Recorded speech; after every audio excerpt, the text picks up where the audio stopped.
Hello, Dr. Gradman. You are a retired doctor and the author of the book, The Fall Guy, How to Keep Gravity from Ruining Your Day. So, welcome to Modern Healthspan, and thank you so much for joining us today. Well, thank you for having me.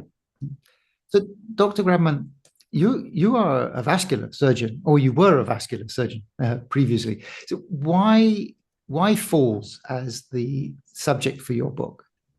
Well, the basis for my knowledge in falls is the fact that I used to fall a lot. And because of that, I thought it would be a good idea to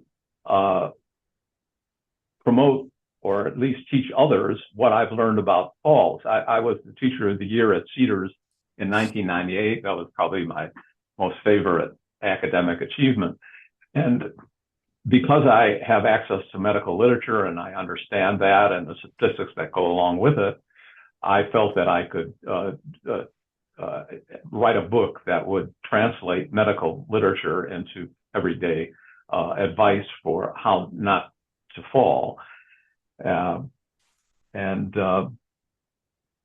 I also felt that I would do more good writing a book than I did in the 40 plus years that I did as a physician because of I was only doing piecework.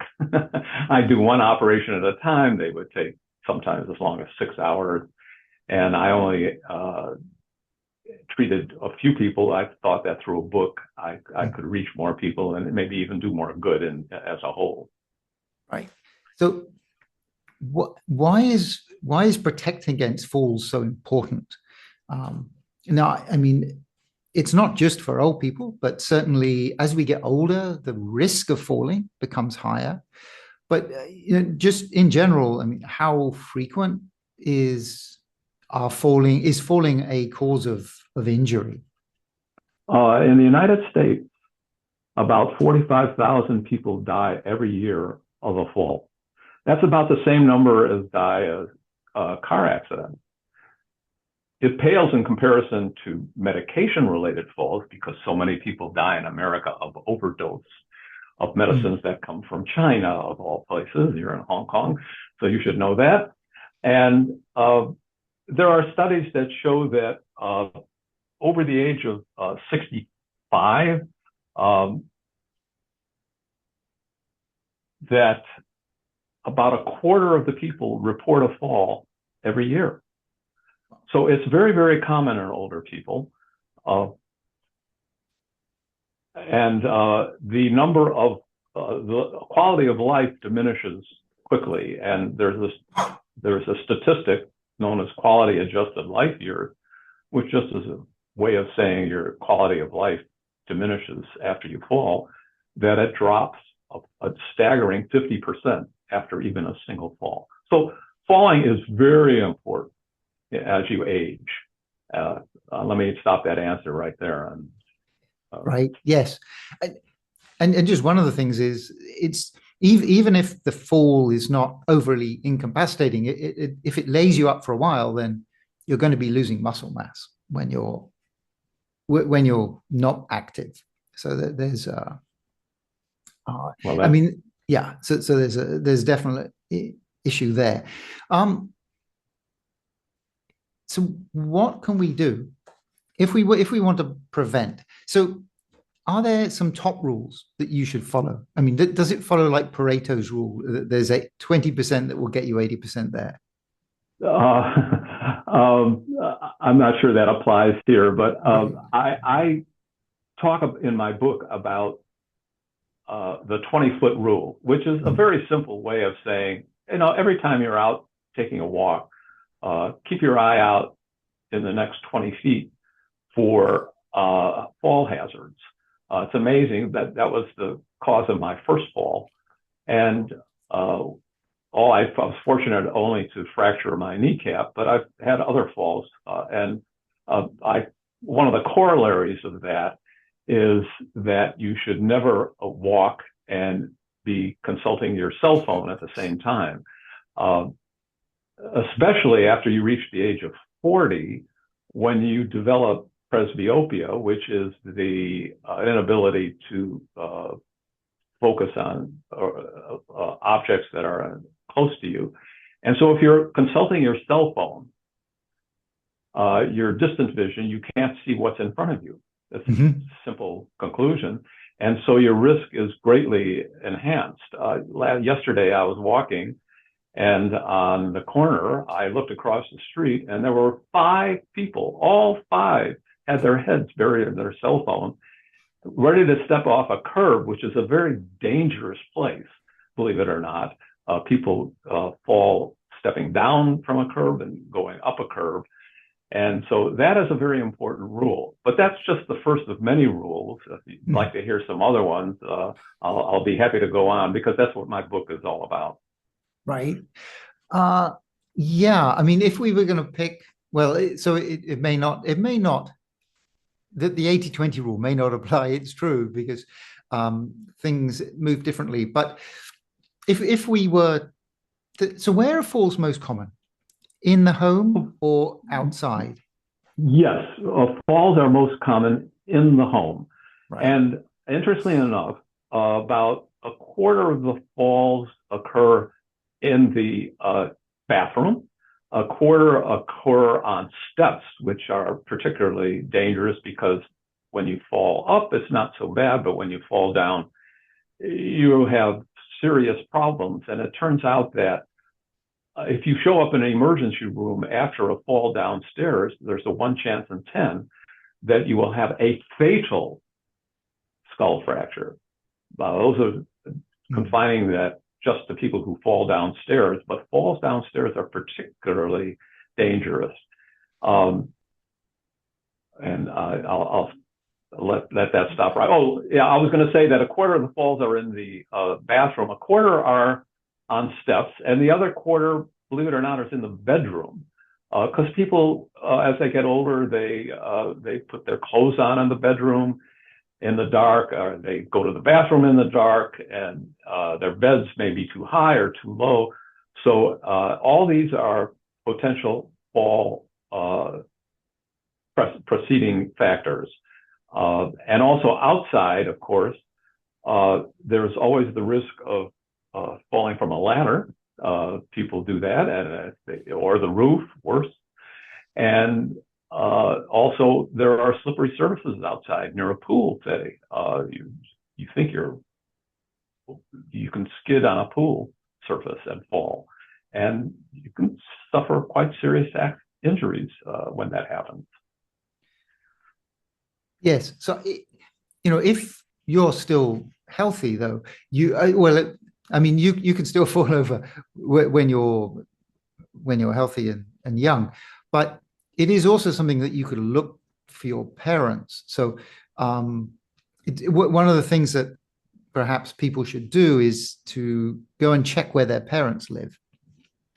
Yes, absolutely. I strongly believe that you should be your parents' advocates and go through their home and look for potential fall hazards. One of the things I emphasize in the book is that all showers should have grab bars. Here in the United States, we have codes, and one of the codes is that all showers have 3 grab bars, if possible, 2 if not, and certainly 1 exiting the shower. So that is, the bathroom is such a high risk for a dangerous fall. Everything's slippery and the surfaces are hard. So if you fall in that environment, you're going to break something. It's quite common, old or young. I have a friend who actually goes around and for free will put grab bars in older people's homes because it's so risky. So you talked about stairs as being a high risk, especially coming down. That's kind of interesting because people think about walking up as being difficult, but it's like coming down, which has the highest risk. So what can you do both in terms of, I guess, infrastructure, putting things in there, but also in the way that you approach coming downstairs? Okay. Obviously, as you get older or even young, you want to use a banister to help you. There are times when there are no banisters going downstairs, particularly if you have a helical staircase, which is very common in two-story homes. The banister is always on the inside of the helical staircase, never on the outside. And so we installed a banister on the outside of our helical staircase. The other thing you can do with stairs, which is very, very important, not just for you, but for anybody that goes to your home, and that is to put strips on the upper and lower stairs, preferably all stairs, but that's impractical in many cases. But if you have any stairs in your home, you should mark the first step and the top step with a strip, a traction strip, so that people won't slip. And you have something there that says, this is a staircase and a step, be careful. That's why you want that strip there. And so that's a very important prophylactic measure that people ignore. Right. Right. So also you talked about falling over in the bathroom. So is it worth making effort to see if you can soften some of the edges so that if you do fall over, it is less impactful? Well, it's hard to do in a shower. It's interesting that when we traveled to Europe, I don't know what it's like in Hong Kong, but we traveled to Europe last year, part of the D-Day commemoration.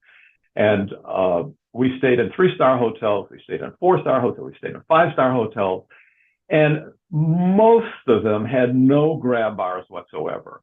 The softening is the holding onto a grab bar, because if you fall, you're not going to fall on a sofa, you're going to fall on a very hard surface, whether it's the edge of the sink or the toilet or anything, the bath that's in the shower, in the bathroom. There's nothing soft in a bathroom. You can't go around putting carpets on all those objects. So it's impractical really to do that. So you have to prevent the fall in the first place. If we're thinking, so these are areas we control, right? So we can do something about them. We can put strips on, we can put banisters. So if we're going somewhere where we can't control, right? So we're going outside. So we have the 20-foot rule, which would be about 20 foot. So it's divided by 3. It's about 7 meters. 7 meters. 7 meters. Okay. 7-8 meters, depending on where you live. Yeah. So we definitely have that. And like looking at phones is a no-no, although I do that with my Google Maps. But what else? What are some of the other things that we can do when we're in areas that we don't control? So we don't really know what's going to be there. I always believe in outdoor lighting. I mean, that is very, very important, particularly around your home. You may think you know your home, but people that visit your home don't. And I talk about our grandchildren, and we encourage them to, our children, we encourage them to put outdoor lighting out. And you hope that it's there when we go there, but it's never there. They never listen to us. And when you're out at night, you can fall on things. It can be difficult, even looking at the 20-foot rule, that you're going to bump into something that will cause you to trip and fall. Just a simple trip. That's all it takes. It changes your life. So, yes, that is something that it's always worth bearing in mind, that the impact can be so big just a second. Okay, and then we have like curbs and just walking along pavements and things to watch out for there. Yes, I have in my book, I talk about the fact that many streets are paved with asphalt, and many sidewalks are paved with cement or some other substance like that. But there's always a place where they connect, where they are side by side. And the asphalt is sometimes higher than the cement, and cement sometimes higher than the asphalt. And it's usually near a curb in the street, near a curb. And if you're not paying attention to that little bump, believe it or not, that's a fall hazard. That you can trip over that. And I have done that personally. I didn't fall, but I sort of trip, but I caught myself and I said, this is a potential fall hazard. And you have to be looking out especially when you get off or onto a curb. So any particular advice for walking in icy conditions? Yeah. Yeah. When I first wrote this book, I live in Los Angeles, and Hong Kong doesn't exactly have ice either every year. And I totally left it out of my book. But then I took a trip to Eastern Europe, and I recalled that I grew up in Chicago, which was rather icy. And I remember I had my share of falls then. Fortunately, I didn't break anything. I was younger and made of rubber, of course. There are a lot of things you can do on ice. The best of all is, but not for everybody, is to use walking poles. There gives you a 3-point bottom, and you can take moderate steps. But even better than that is to take small steps, and there's physics behind that. There's taking small steps, baby steps, if you will, or penguin steps. Small steps is the secret to walking on ice, and that's what animals do. They have claws too. You can have shoes that grip. You can there are many kinds of shoes that you can use that are helpful in ice, or put devices on your shoes like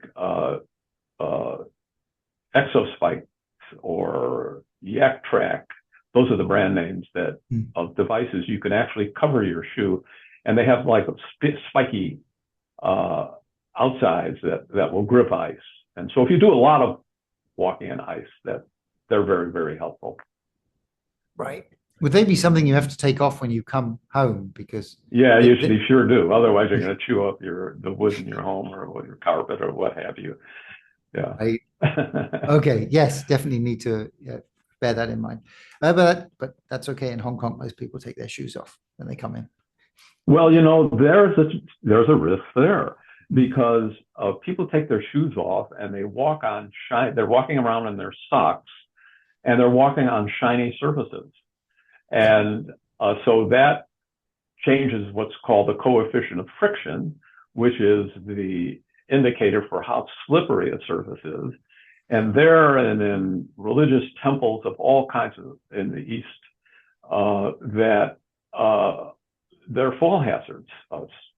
And so you have to be aware of that. And there's not much you can do about that if you wax your floors. Yeah. Yes. Yeah, that's true. I mean, carpet would be better, but we don't have that much here. So that's kind of thinking about the environment. But the other thing to think about is yourself. So what are some of the risk factors that for a person that would kind of increase their risk of falling?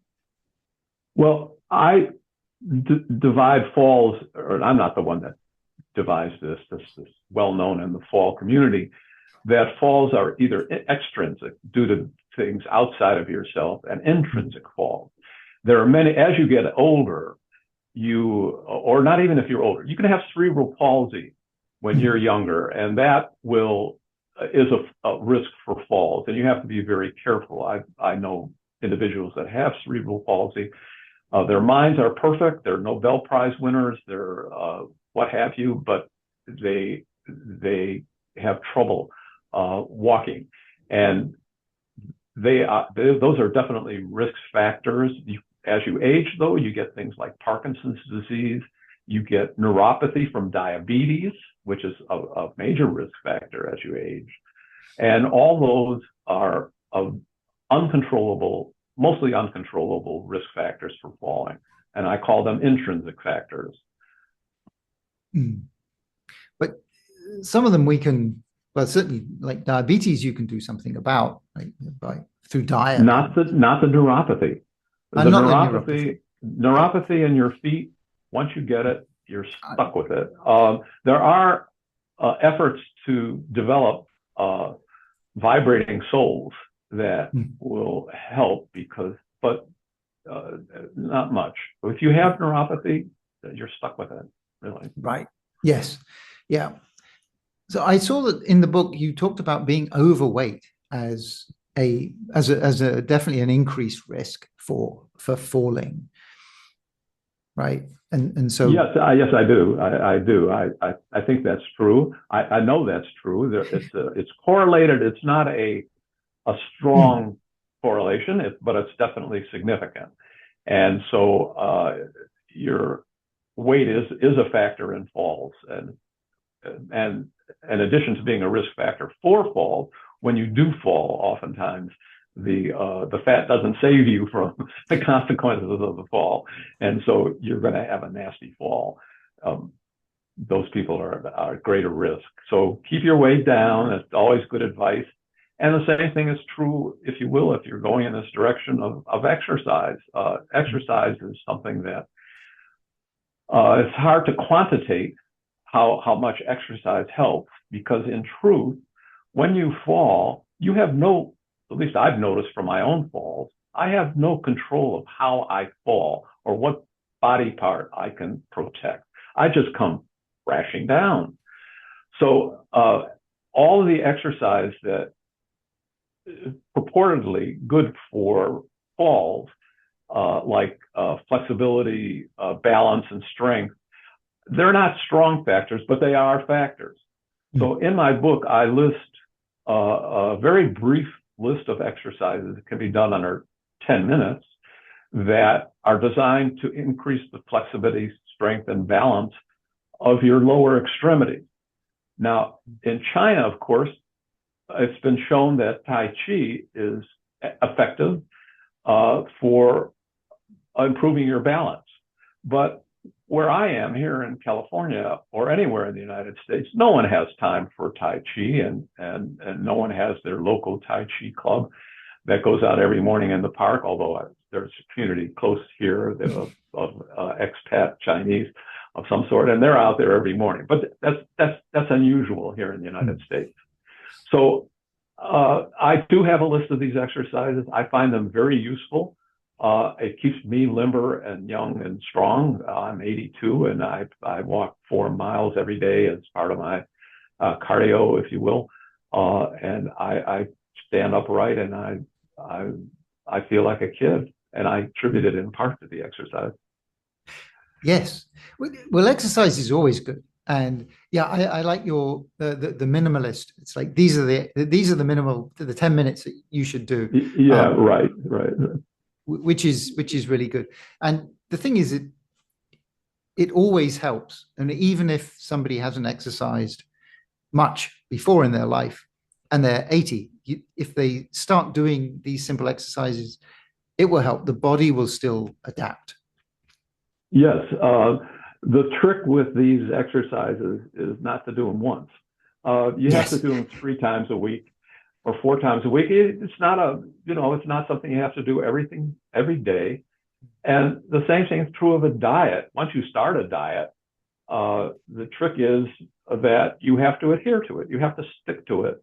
And otherwise, you're just going to gain the weight back, no matter what the diet is. And despite the belief that exercise will help you lose weight, my book emphasizes some recent research that shows that exercise is not really the best tool in your toolkit for losing weight. It's still keeping your diet fewer in calories. So that is the latest research, and I believe it's true research. I believe it's valid. Yes, I believe that too. So you actually lost. How did you change your diet? Just personally, I saw that you changed and lost some weight. Yeah, I did. I was overweight, and vascular surgery is not exactly stress-free. I don't know why on earth I picked that. I didn't know that going into it, that it was going to be so stressful. So in my middle age, I gained weight, and I was up to 180. I'm only 5 feet 8 inches tall, and I knew I had to lose weight, and I didn't have time for exercise. I consulted my son, who had looked into diets, and he recommended the paleo diet. Hmm. And I asked the basic question, well, I mean, there are paleo communities in the world today. And I said, are they losing weight every day because they eat that diet? And the obvious answer is no. But it turns out that if you eat, that they burn the same number of calories that we do, even though they work very hard to find food, which I thought paradoxical, but it's true. That was the observation. So it wasn't necessarily exercise that lost weight. It was what you're eating. And my rule of thumb is don't eat anything that comes out of a vending machine. It's all trash. And those are all refined carbohydrates. So what I did in my diet was I just simply eliminated refined carbohydrates. And those are most of the things you eat every day, like bread, pasta, rice. Potatoes are not exactly refined carbohydrates, but I cut those out too. And the pounds but I ate fruit. Fruit's a carbohydrate. I wasn't low in carbohydrates. It was just refined carbohydrates.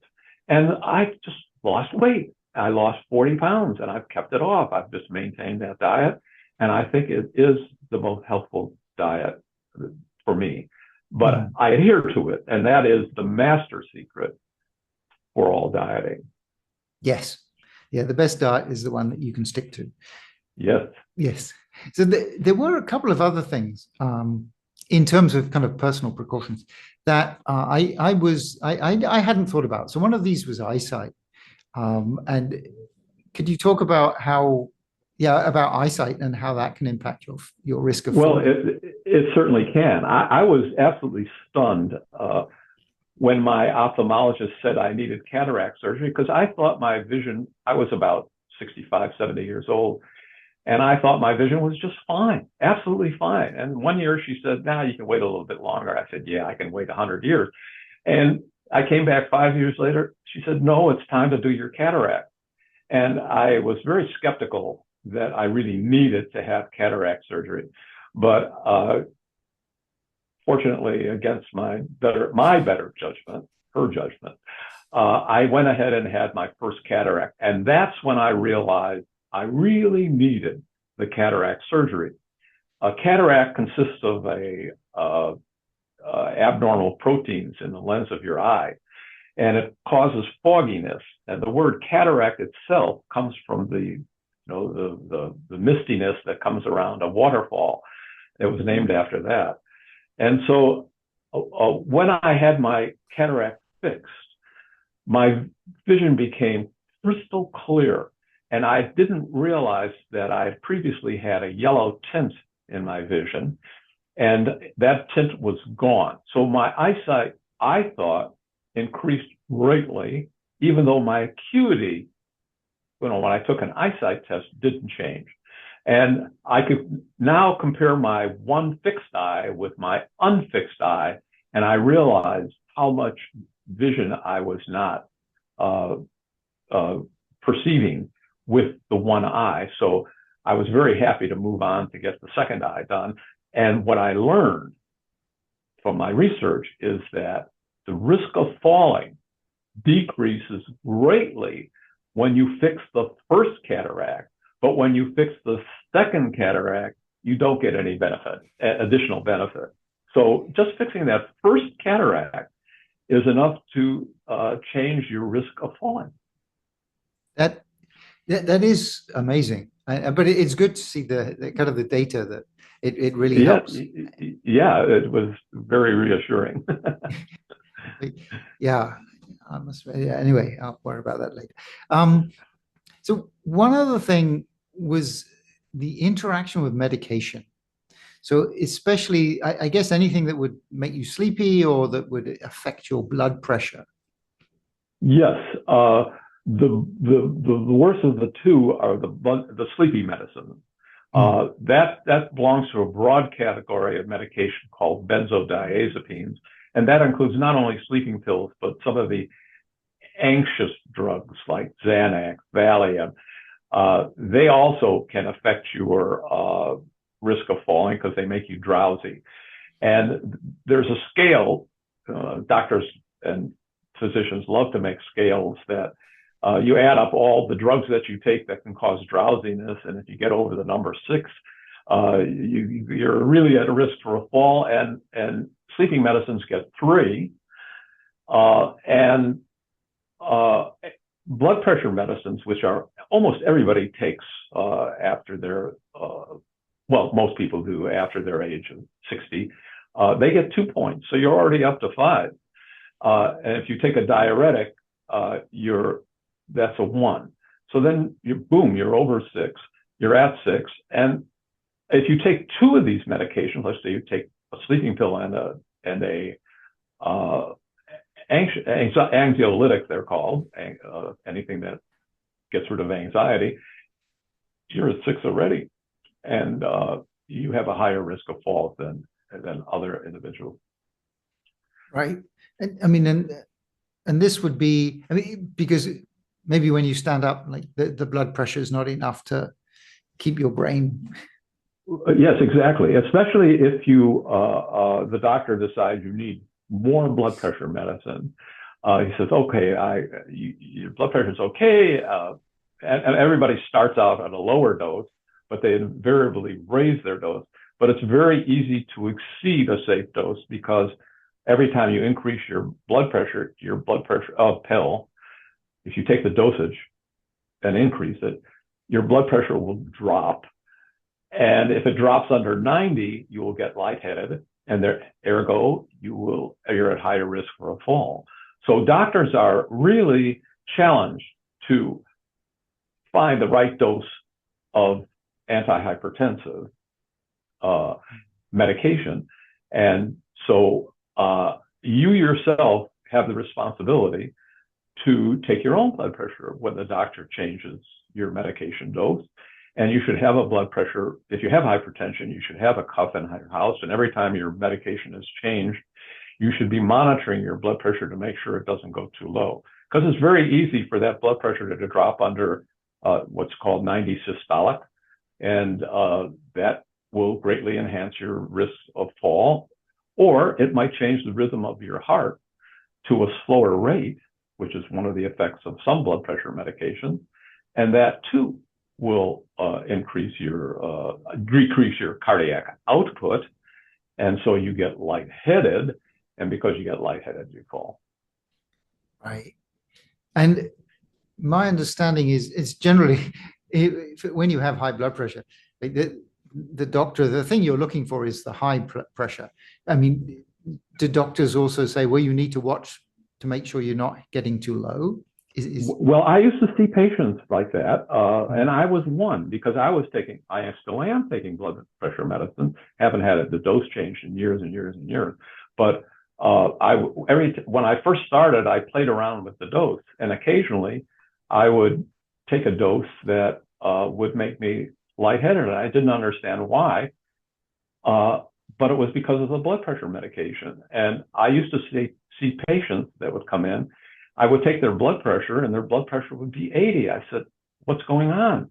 And they said, oh, I've been so tired lately. They weren't taking their own blood pressure.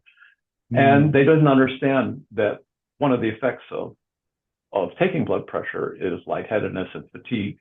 And so I said, you've got to be taking more blood pressure, less blood pressure medicine. And the reason you're tired and or you fell is because of the blood pressure medicine, not because you have a vascular problem or some other problem. Sending you back to your doctor, stop your blood pressure medicine now, and you'll improve, but you're going to have to start from square one again. Right. Yeah, definitely. Another thing that people should be perhaps talking to their parents about, making sure that they're watching for the low blood pressure as well. Yes, absolutely. Yeah.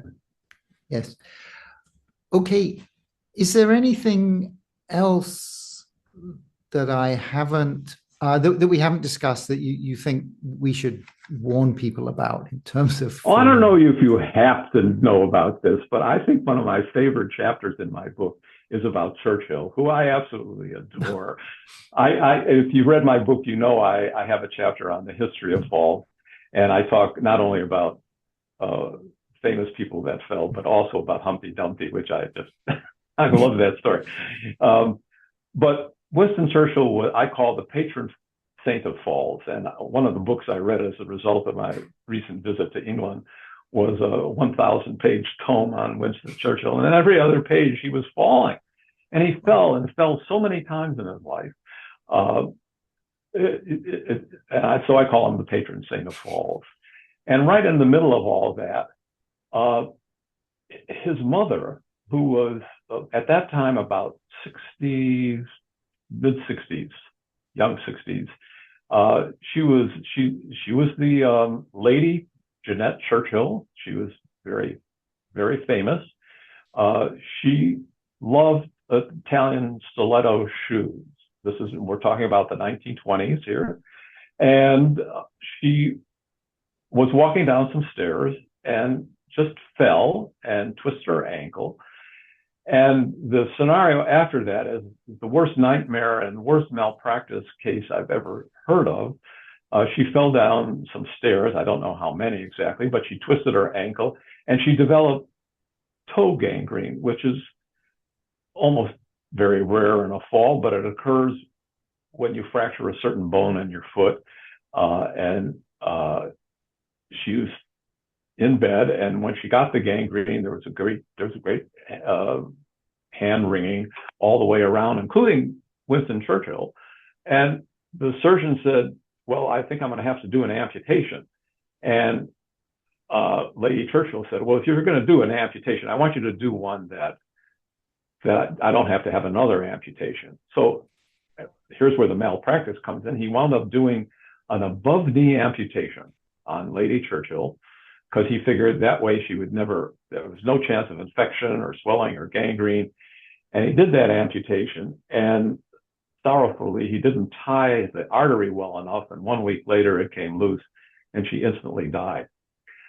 And that story, that nightmare story, is a shame to the English practice of the English surgery in the 1920s, where they had just finished World War I, and they were doing amputations by the reams. And it's a shame that she got the wrong doctor and had to die as a result of a fall. That to me is my last contribution in the book, and that and alcohol. Alcohol. Yeah, I noticed you didn't like high heels in general for older people. Well, I didn't like platform shoes for anybody. Yeah. Platform shoes are just insane invention. And when I see young women walking around in platform shoes, I shake my head and I say, "What planet are you from? Where is your brain?" But stiletto shoes themselves are risky. I've never worn them, but I'm told that they have their own set of hazards. And yes, if anything, they are a fall hazard. You can twist your ankle easily with stiletto shoes, and that's what and if you do, you generally fall along with it. So that's an example of where younger people who do wear stiletto shoes and feel they look good in them, or platform shoes, that you better wake up. Okay. So the book is The Fall Guy: How to Keep Gravity from Ruining Your Day. It's available Amazon everywhere. Yeah. Yes. Yeah. Amazon, or I have a website, wgradman.com. That's all you have to do to put it in your browser. It'll come to my website, and there's a link there to my book page on Amazon. Sometimes you can get lost in the Amazon system, but I'm there as well. And I'll be out in bookstores, hopefully through Ingram Spark, which is a different company. And it's a great, I think it's a great holiday gift for anybody over the age of 50 that you don't want to fall in your life. So it's a win-win situation. Right. So you can use it as part of your strategy to get your parents to pay more attention. Absolutely. That's the whole idea. Yep. Okay. Yeah. Excellent. Thank you. And on that note, Dr. Gradman, thank you so much for joining us today. And again, thank you for having me on your show. Yeah.